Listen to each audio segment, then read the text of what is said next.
Only the names have been changed to protect the innocent. Fatima Cigarettes, best of all long cigarettes, brings you Dragnet.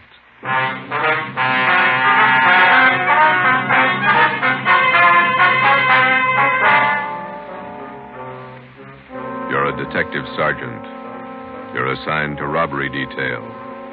2 armed bandits have robbed a large jewelry store in your city. One of the suspects escapes. One is apprehended. He's identified as a friend of yours. Your job, send him to prison. If you want a long cigarette, smoke the best of all long cigarettes. Smoke Fatima. Fatima is the long cigarette which contains the finest Turkish and domestic tobaccos superbly blended to make Fatima extra mild. And that's why Fatima has a much different, much better flavor and aroma than any other long cigarette. That's why Fatima is doubling and redoubling its smokers.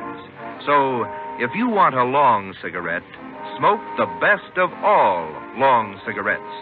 Smoke Fatima. Dragnet, the documented drama of an actual crime. For the next 30 minutes, in cooperation with the Los Angeles Police Department, you will travel step by step on the side of the law through an actual case from official police files. From beginning to end, from crime to punishment, Dragnet is the story of your police force in action. It was Tuesday, February 8th. It was cold in Los Angeles. We were working the night watch out of robbery detail. My partner's Ben Romero. The boss is Thad Brown, chief of detectives. My name's Friday. I was on the way over from the city hall, and it was 8:35 p.m. when I got to the second floor of the Georgia Street Receiving Hospital. Treatment room. Joe, hi. Hi, Doc. Ben, how's it going? Okay. It hurt for a while. Doc gave me an injection. 6 of a grain of morphine, Novocaine injection. The bullet still in your shoulder? Doc's about ready to take it out. As soon as I get the wound cleaned, here's the soap and water, nurse. Alcohol sponge, please.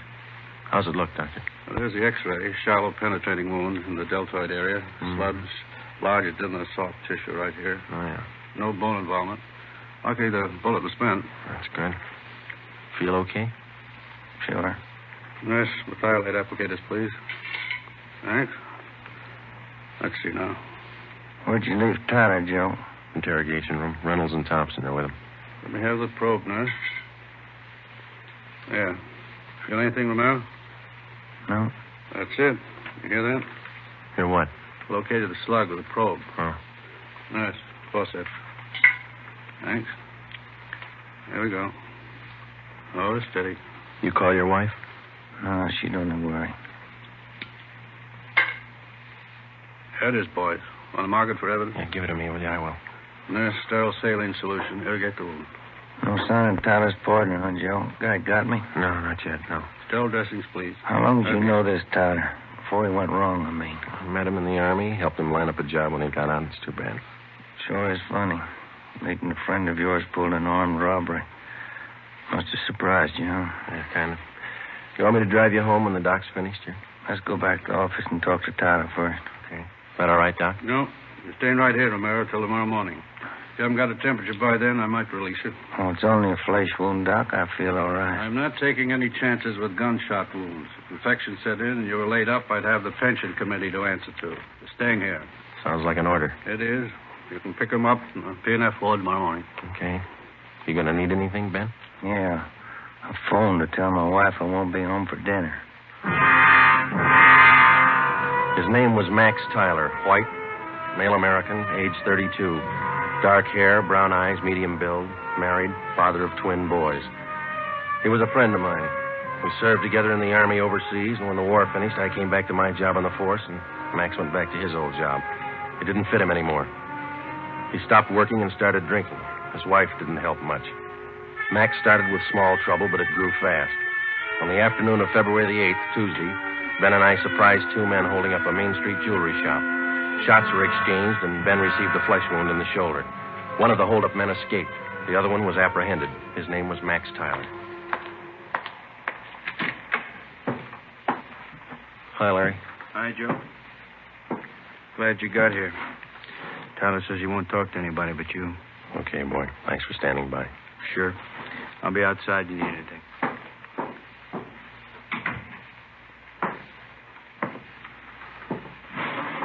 Max, Joe? you're in deep this time. You shot a cop. I didn't. This guy was with me. I didn't fire once. You were in on the job.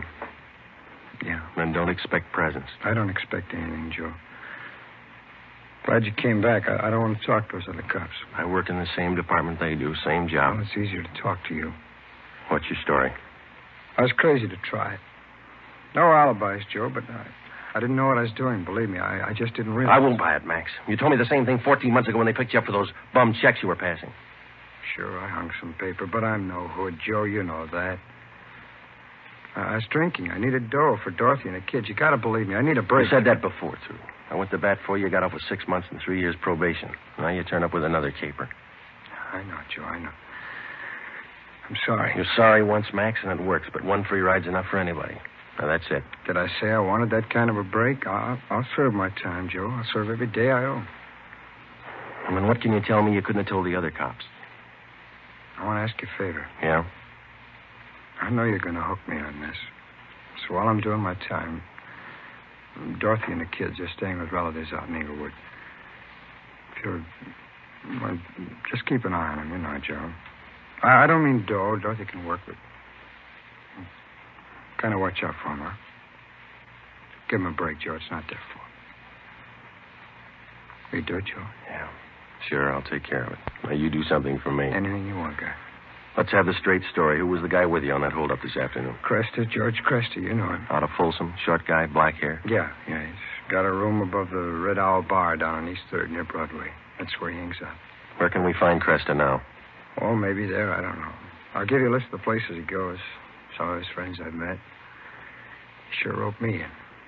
Said there was going to be any rough stuff. You were carrying an S&W 38? Sure. When they got outside the jewelry shop, Cresta jammed the gun in my hand. I had to put it away, get it out of sight. Believe me, Joe, he roped me into this. It sounds like an alibi, I know, This is your second time around, Max. It sounds like one. Okay, I got nothing coming. Don't forget about Dorothy and the kids. Huh? I promised you. Now, you want to give me a full statement on the holdup now? Anything you say, Joe. I'll call for a stenographer. Joe. Yeah. I'm sorry. I am. I believe you. You got the feeling too late, that's all. Max Tyler was arraigned in municipal court 2 days later. Bail was set at $10,000. 3 days after that came his preliminary hearing in municipal court. At his arraignment in Superior Court, 5 weeks after he'd been apprehended, Tyler entered a plea of not guilty. A date was set for his trial in Superior Court.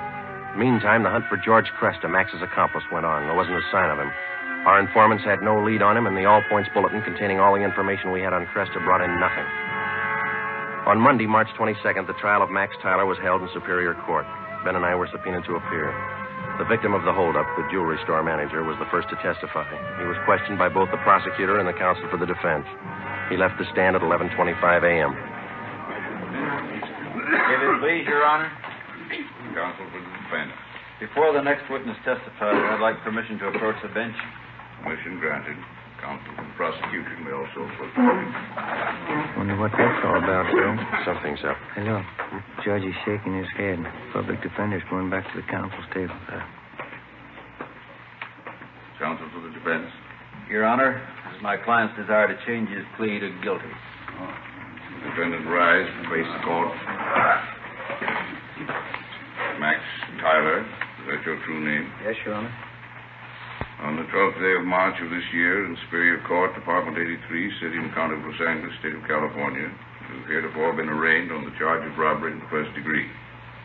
At that time, you pled not guilty to the charge in question. Is it now your desire to change that plea? Yes, sir, it is. You've reached this decision of your own free will? Yes, I have. There's been no force employed, no promise of gratuity or reward to induce you to reach this decision? No, sir. Counsel for the prosecution. Yes, Your Honor. Max Tyler, on the 12th day of March of this year in Superior Court, City and County of Los Angeles, State of California, you are arraigned on the charge of robbery in the first degree. That time you entered a plea as set forth in this information. How do you now plead? Guilty or not guilty? Guilty. It is stipulated that at the time of the commission of the robbery, the defendant was armed with a deadly weapon, to wit, a revolver. So stipulated. Court will fix the degree of robbery as robbery of the first degree. Your Honor, in the interest of justice, the people move to dismiss count 2, assault with a deadly weapon. At this time, Your Honor, the defendant waives time for sentencing and asks that he be sentenced immediately. Just a moment. Max Tyler, it's the judgment of this court that on the 8th day of February of this year, you did enter the premises at 23108 East Main Street in the city, and there did attempt the felonious taking of personal property in the possession of another from his person in immediate presence and against his will. Further, said attempt was made while you were armed with a dangerous and deadly weapon. Tyler, this court finds you guilty of robbery in the first degree. Count 2 is dismissed. Does it, Joe? Decision of this court that you be returned to the county jail. Sheriff will transfer you to the state penitentiary where you will serve the sentence as prescribed by law. Court recessed for 15 minutes. Hey, Joe. Miss Tyler over there, she's taking it pretty hard. Come on, we better go see her. Hello, Dorothy. I love him, Joe. What am I going to do without him? Children. I'll give it to you straight, Dorothy. You didn't do much to keep Max out of this. You drank right along with him. You don't Joe, deserve those kids. That's my opinion. Please, I know it. Don't make it any harder. Don't. I'll do anything I can for the kids, Dorothy. That's all. What am I going to do without him? I can't be all alone without Max. It's not right. It's not right. Neither's armed robbery. Goodbye, Dorothy. Before the end of March, Max Tyler was delivered to San Quentin State Penitentiary, where he started serving his term. His wife, Dorothy Tyler, got a job as a telephone operator. She and her children continued living with their relatives down in Inglewood. I helped them out whenever I could. 6 months went by. Every 2 weeks, faithfully, Tyler wrote me a letter from prison. I answered most of them. While Ben and I worked on other jobs, the search for George Cresta went on. We failed to uncover a single lead. 10 months passed. Tuesday, January 16th, 1949, 4 p.m. I checked in for work as usual. Hi, Joe. Cold out, huh? Yeah. Did you pick up the mail? Mm-hmm. There's a letter in your box from San Quentin. Tyler, huh? How's he doing, anyway? Good. Clean record. Got himself a pretty fair job in the prison library. Yeah. I talked to the warden up there. Says Tyler ought to be eligible for parole in about a year if he keeps his nose clean. You going to bat for Tyler again? I don't know. See what happens. How can you see anything in that guy? He's giving you nothing but trouble. Oh, a lot of people are giving him the same. Maybe that explains it. Not for me, it doesn't. I wouldn't trust him with dirty laundry. I get it. Robbery Friday. Joe, this is Dorothy Tyler.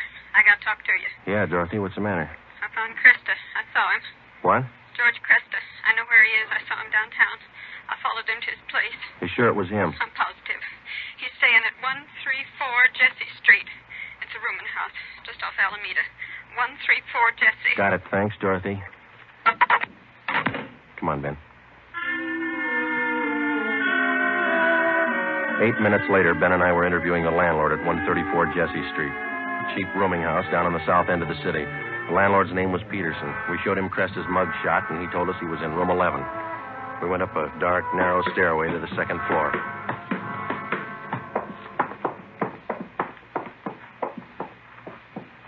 And here we are, number 11. All right, stand clear. I'll try the door. Mm-hmm. It's open. Yeah. Joe, have a look. He's asleep. He's passed out. Come on, slip the cuffs on him.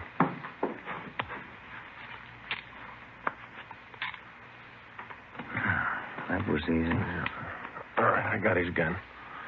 He's been drinking, all right. He'll have a big hangover. He'll have a long time to get over it. George Cresta was booked at county jail on suspicion of robbery. 2 months and 3 weeks later in Superior Court, he was tried and convicted of assault with a deadly weapon and first-degree robbery and sentenced to the state penitentiary. The day after Cresta was sentenced, I was called to the office of Chief of Detectives Thad Brown. Friday, this Max Tyler is coming up for parole in a couple of months. He's a friend of yours, isn't he? That's right, in a way. You've been writing letters to the warden. You've talked to the parole board about him. Understand you're helping on his kids. A few presents. They haven't had much of a break. They're just youngsters. You're working hard to get Tyler's parole. Do you think he's worth it? Well, I was off both him and his wife, and then she gave us that tip about Cresta, and Tyler's got such a good record up at Q. I Figured they'd earned another chance. You're sticking your chin out, Joe, helping a con to get a parole. I think you realize that. Well, I believe he's a good risk now, Chief. He's pretty weak in some things. He needs direction, that's all. His wife's getting better. She might help more than she did. I hope both of them are worth it. If anything happens, I know I'm going to get it from all sides. You really think some men deserve another chance, don't you? Yes, sir, I do. I wouldn't want you working for me if you didn't. 2 more weeks went by. Tuesday, April the 19th. Ben came down with a bad cold and had to lay off work. At the same time, a new gang started a hold-up campaign among the liquor stores out in the Wilshire district. A new rash of armed robberies broke out in the central area. There was an attempted bank robbery. It was a bad week. Ben got back to work on Saturday. Rough time, huh, Joe? Busy, yeah. Did you beat that cold all right? Sure, I feel much better. Doctor gave me some new medicine. Works good. Oh, that's fine. Maybe I'll knock off early tonight if nothing's doing. That's a good idea. Shouldn't be Joe, too much tonight. Teletype for you. Just came in. Oh, thanks, Larry. Sure. What's the matter, Joe? What is it? Max Tyler. He broke out of prison this morning.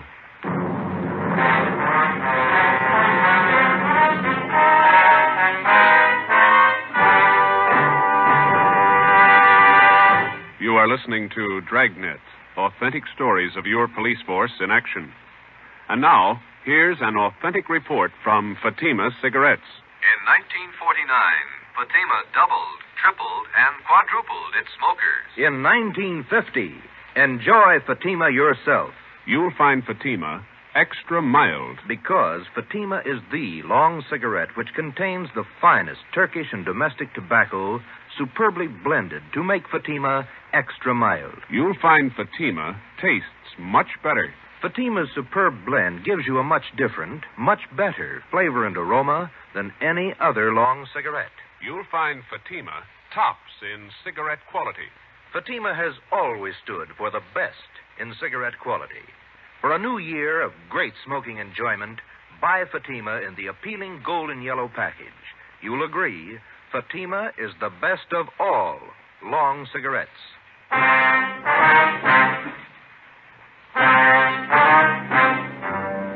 In the course of his career, the police officer is afforded 2 diverse views of the criminal. At first, the rookie cop is taught to distrust the criminal at every turn, without exception. He's schooled in the 1,001 ways in which the criminal operates, his psychology, his mode of operation. Then, when he's thoroughly acquainted with the methods of the criminal and how best to detect them, the police officer starts to learn the most difficult lesson of all: how to distinguish between the confirmed criminal and the lawbreaker, in whom there is hope of rehabilitation. After 9.5 years of police work, my first experiment in this field was with Max Tyler. I'd given him 2 chances to prove himself, and he'd lost on both of them. So did I. 2 months before his parole hearing, which might have given him his freedom, Max Tyler had suddenly decided to escape. How he figured it, I didn't know, but it was my job to find him. At 5 o'clock that afternoon, Ben and I met in the chief of detective's office. 2 officers, Holland and Grayson, from the State Adult Authority escape detail, were there. How did Tyler manage his escape, Grayson? Same old story. They figured they could trust him up there. He had a good job on the prison farm, and they trusted him. When did they find out he was gone? On the early morning count. Have you checked his relatives out in Inglewood yet? Yeah, we have. We've got the home staked out. We're covering all the places we figure he might go. How about Mrs. Tyler? You get in touch with her Friday? Her relatives told us that she's on a weekend vacation with the 2 kids, staying with friends down at Laguna Beach. We got a call in to them. Should be hearing from them soon. I understand Tyler's a friend of yours, Friday. He was ready for parole. Yeah, I was trying to help it along. I thought the guy deserved a break. He didn't need you, Joe. He made his own. Well, he was feeling bad. You weren't the only one fooled, Friday. He had the prison officials buffaloed, too. Yeah, I know. I helped convince them. You got any leads on Tyler at all, Grayson? I mean, from the time he broke prison? Pretty strange. They traced him as far as Stockton, and then they lost the trail completely. The Stockton police in on the search? Yeah, sure funny. The guy has no money, no car we know of, no change of clothes. You figure he's getting help from somebody? Could be. Excuse me a minute. Brown speaking. Yeah, just a moment. You, Friday. Oh, thank you. Friday? Yeah. When? Where? Just a minute. Will you hold on, please? It's the Tyler's friends down at Laguna Beach.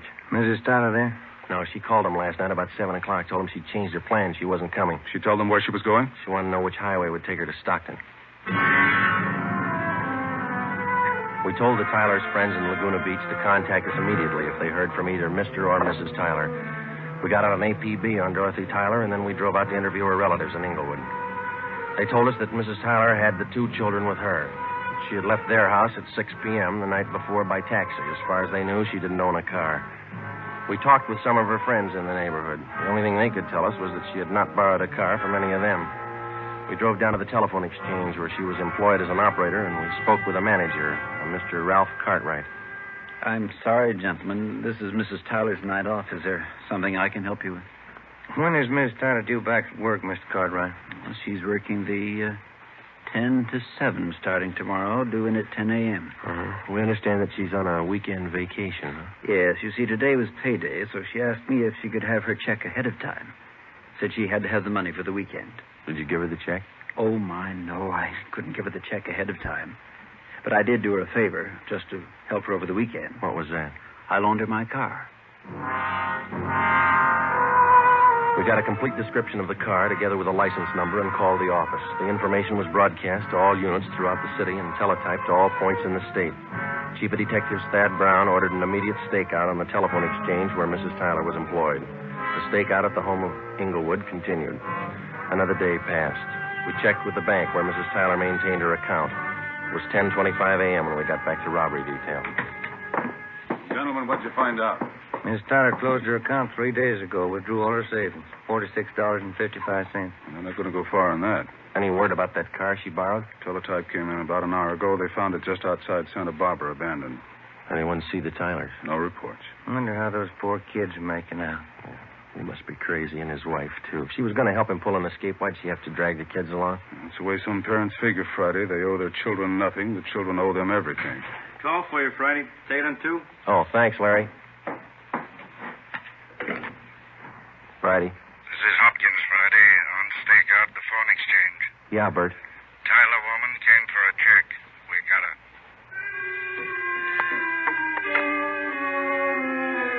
Dorothy Tyler was brought into the city hall. With her was one of her children. He was delivered to the juvenile authorities for the time being. Mrs. Tyler was brought to the interrogation room. She refused to admit anything to the officers from the adult authority. She said she wanted to talk to me. I went in. She threw her arms around me and started crying. Joe, you won't let him get Max, will you? You won't let him. I'm after him as much as they are, maybe more. Where is he? I can't tell you. Why'd you do it, Dorothy? Why?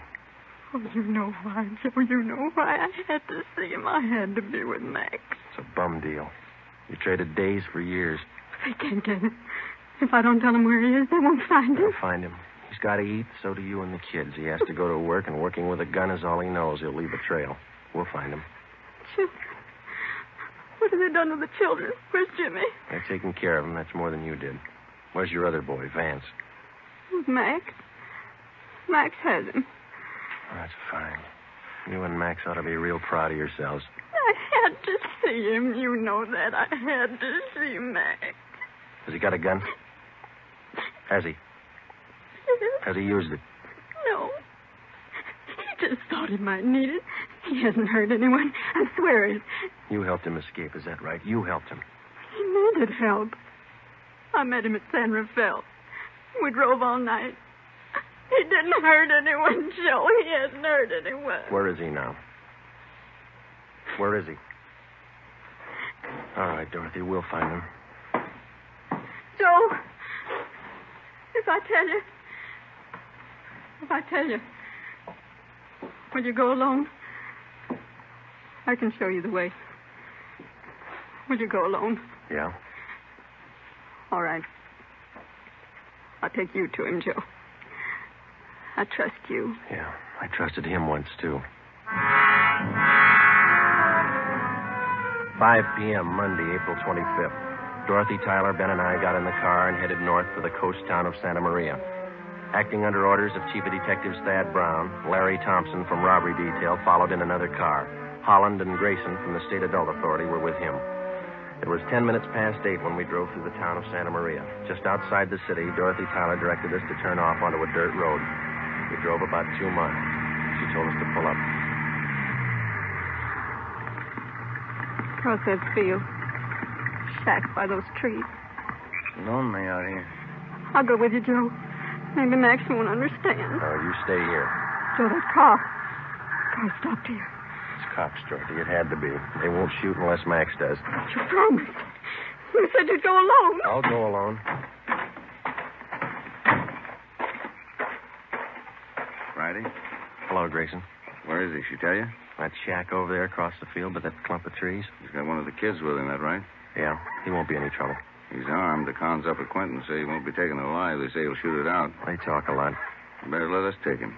You're not getting paid for this one. I'll take him alone. I made a promise. That guy in the shack's in the habit of breaking promises. I keep mine. Keep an eye on Miss Tyler, will you, Ben? Thompson's watching her. I'm coming with you. I told her I'd go alone.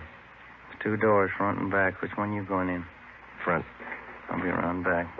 Careful, Joe. Yeah. I'll be right back, Grayson. I started to cross the field. The shack was about 100 yards from the road. The field was uncultivated, and I wasn't sure of my footing. I stumbled over a tree stump. Halfway across the field, the lights in the shack went out. Who's that? Who is it? It's me, Max. Joe Friday.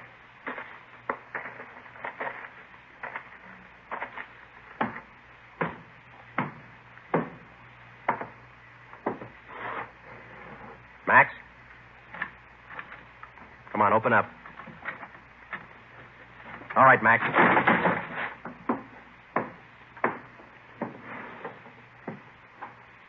Why the gun, Joe? I never thought you'd take me with a gun. I never thought I'd have to kick down a door to get you. You've changed a lot, Max. How'd you find me, Dorothy tell you? Where is she? Outside. Your boy over there, Vance. He's sleeping. He's okay. Put out your hands. Put out your hands. Oh. I'm sorry, Joe. Yeah. You've been good to us. I won't try to explain. Neither will I, Max. Come on.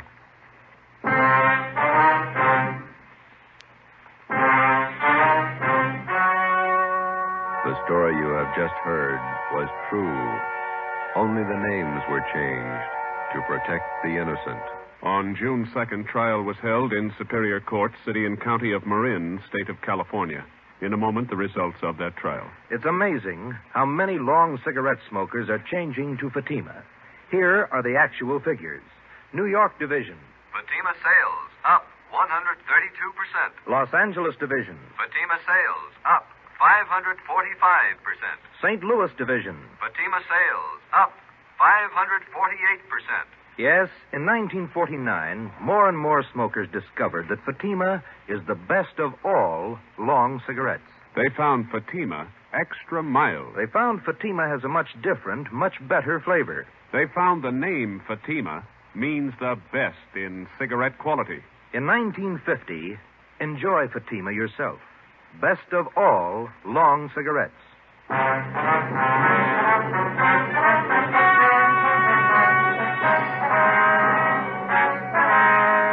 Max Tyler pleaded guilty to the charge of escape and was sentenced to the term as prescribed by law.